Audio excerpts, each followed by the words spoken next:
নমস্কার সুপ্রিয় সুধী, সুপ্রভাত। আজকে আমরা শিখব আধ্যাত্ম স্তোত্রমের নবম শ্লোকটি। চলুন উক্ত শ্লোকের উচ্চারণ সম্পর্কে অবগত হই। রামেশ্বরী, রি দীর্ঘস্বর, স্ব বফলার উচ্চারণ বহাল রাখতে হবে। রামেশ্বরী সেতু বন্ধে ৮। উক্ত শ্লোকটি অনুষ্টুপ ছন্দে রচিত, এজন্যই আমি ৮ অক্ষর পর ছেদ দিয়ে পাঠ করছি।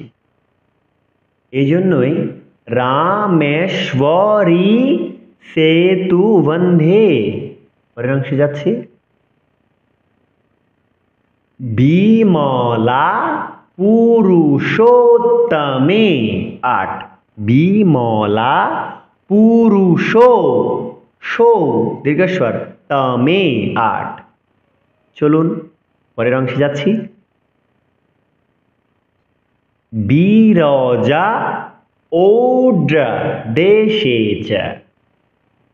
বিরজা ওড্র দেশে চ। আমি কিন্তু খুবই সহজভাবে বলছি, তো আশা রাখছি আপনারা খুবই সহজভাবে আত্মস্থ করতে পারছেন। চলুন অন্তিম ছত্রে যাচ্ছি। খামাখ্যা, খামাখ্যা নীল পর্বতে। খামাখ্যা নীল পর্বতে। প্রথম ৮ অক্ষর, দ্বিতীয় ৮ অক্ষর, তৃতীয় ৮ অক্ষর, চতুর্থ ৮ অক্ষর, তাহলে ৮ ৮ ৮ ৮ ৮, টোটাল ১৬ ১৬ ৩২, অর্থাৎ অনুষ্টুপ ছন্দের গঠন ৩২টি অক্ষর নিয়ে। এই জন্যই আমি উক্ত শ্লোকটি পাঠ করার ক্ষেত্রে অনুষ্টুপ ছন্দের গঠন অনুসরণ করেছি।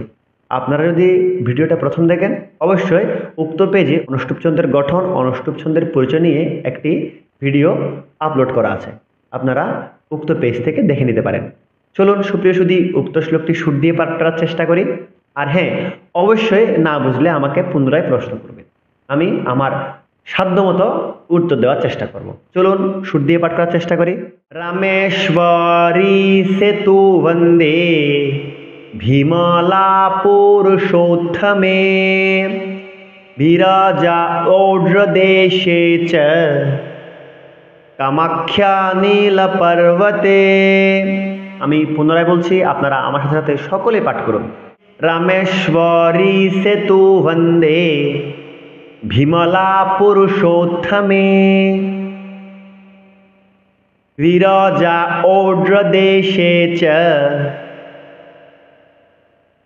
কামাখ্যা নীল পর্বতে।